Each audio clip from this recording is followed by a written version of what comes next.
7 मई को हुए ऑपरेशन सिंदूर में भारतीय सेना ने पाकिस्तान में भयंकर तबाही मचाई। पाकिस्तान और पाकिस्तान के 9 आतंकी ठिकानों को मिट्टी में मिला दिया गया और पाकिस्तान के कई एयरबेस को भारी नुकसान पहुंचा है। भारतीय सेना ने सबूत के साथ दिखाया कि भारत की एयर स्ट्राइक में पाकिस्तान को कहां-कहां और कितना नुकसान पहुंचा।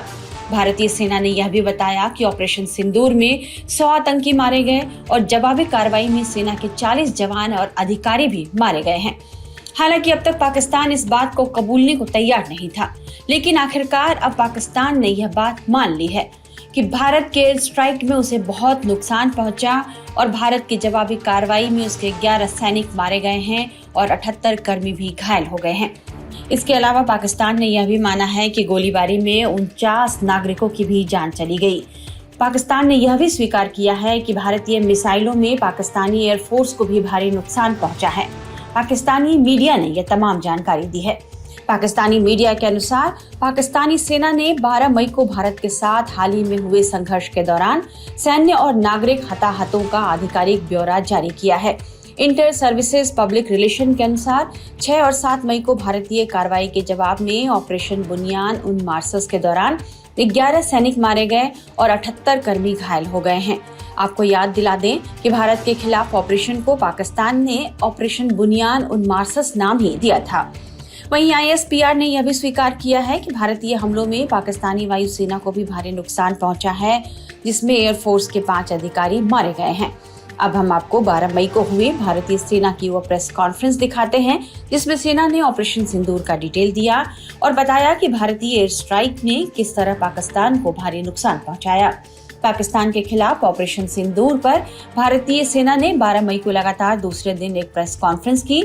आर्मी से DGMO lieutenant general Rajiv Ghai, navy से वाइस एडमिरल AN प्रमोद और एयरफोर्स से एयर मार्शल अवधेश कुमार भारती ने ऑपरेशन सिंदूर पर 32 मिनट तक की जानकारी दी थी। सेना के अफसरों ने बताया कि हमारी लड़ाई आतंकवादियों के साथ थी, लेकिन पाकिस्तानी मिलिट्री इसमें साथ हो गई। इसके बाद हमने उसका जवाब दिया। अपनी सेना के नुकसान के लिए वो खुद जिम्मेदार है। एयर मार्शल AK भारती ने कहा कि पाकिस्तान ने भारत के खिलाफ चीन के मिसाइल PL-15 का इस्तेमाल किया था, लेकिन ये मिसाइल अपना टारगेट मिस कर गया और हमने चीन में बने मिसाइल को मार गिराया। इसके अलावा हमने कई ड्रोन भी मार गिराए हैं। उन्होंने कहा कि हमारे एयर डिफेंस सिस्टम को भेदना मुश्किल है और हमने पाकिस्तान को बहुत नुकसान पहुंचाया है। दोस्तों, हमारी लड़ाई आतंकवाद और आतंकवादियों के खिलाफ थी।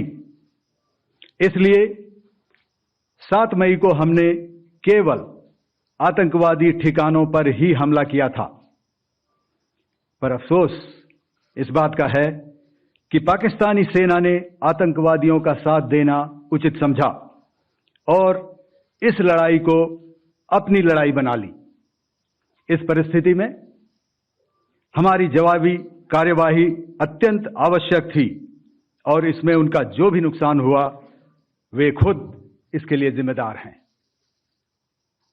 हमारी तरफ से हमारी एयर डिफेंस सिस्टम्स देश के लिए दीवार की तरह खड़ी थी और इसको भेदना दुश्मन के लिए नामुमकिन था।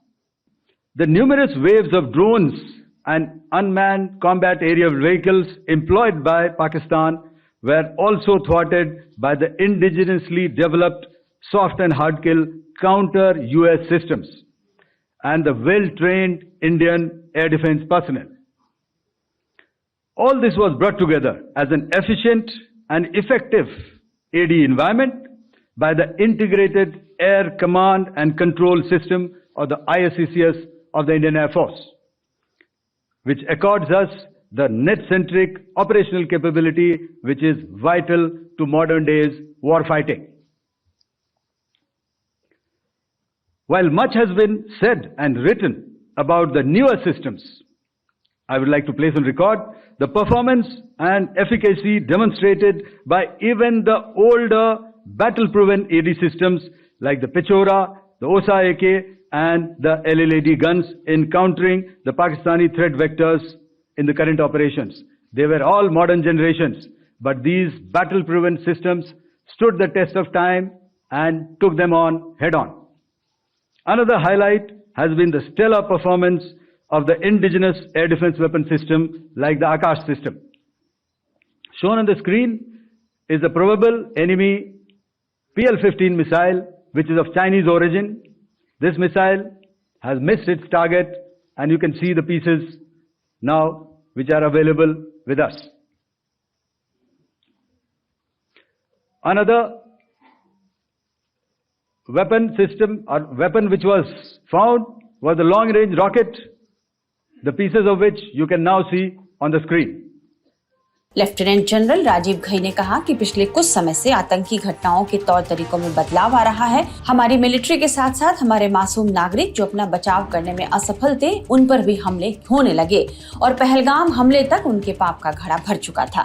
मैं आज आप सब के साथ भारतीय सेना के एयर डिफेंस मेजर्स जो कि हमने इंडियन एयरफोर्स के साथ मिलजुल कर तालमेल में लिए, उसके बारे में कुछ बातचीत करूंगा।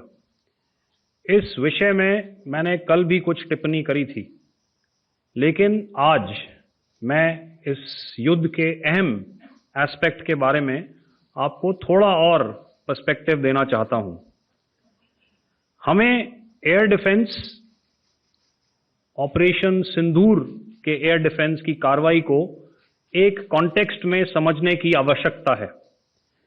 मैंने आपको कल बताया था कि पिछले कुछ सालों में आतंक की गतिविधियों का कैरेक्टर जो है उसमें कुछ बदलाव आ रहा था। अब हमारी मिलिट्री के साथ साथ मासूम सिविलियंस जो कि अपना बचाव करने में विफल थे, उन पर भी हमले हो रहे थे। 2024 में जम्मू सेक्टर में शिवखोरी मंदिर को जाते हुए यात्री और इस साल अप्रैल में पहलगाम में मासूम पर्यटक इस खतरनाक ट्रेंड के विशेष उदाहरण हैं। पहलगाम तक पाप का यह घड़ा भर चुका था। उसके बाद जो हुआ उसके बारे में हम कल विस्तार में बातचीत कर चुके हैं। क्योंकि आतंकियों पर हमारे सटीक हमले लाइन ऑफ कंट्रोल और इंटरनेशनल बाउंड्री को पार करे बिना किए गए थे, हमें पूरा अंदेशा था कि पाकिस्तान का वार भी बॉर्डर के उस पार से ही होगा। इसलिए हमने अपनी एयर डिफेंस की पूरी तैयारी पहले से ही कर ली थी। हमारी इन्वेंट्री में शामिल counter manned aerial systems, electronic warfare के साधन और एयर डिफेंस वेपन्स का इंडियन एयरफोर्स के इसी प्रकार के सिस्टम्स के साथ एक अनोखा मिश्रण किया गया। इसलिए आपने देखा कि जब जब पाकिस्तान एयरफोर्स ने हमारे एयरफील्ड्स और लॉजिस्टिक इंस्टॉलेशंस में 9 और 10 मई की रात को लगातार हमले किए, वो इस मजबूत एयर डिफेंस ग्रिड के सामने विफल हो गए। आपके सामने इस ग्रिड को एक तरीके से दर्शाया गया है।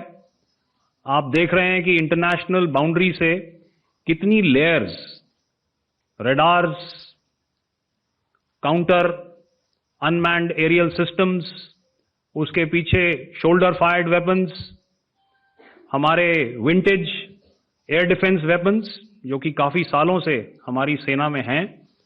एयर मार्शल भारती ने भी उसके बारे में बात करी। और लास्ट में हमारे modern air defence weapon systems. तो कोई मौका नहीं था कि पाकिस्तान एयरफोर्स ये मल्टी टियर डिफेंस को पार करके पीछे हमारी एयरफील्ड्स या लॉजिस्टिक इंस्टॉलेशंस को टारगेट कर पाए।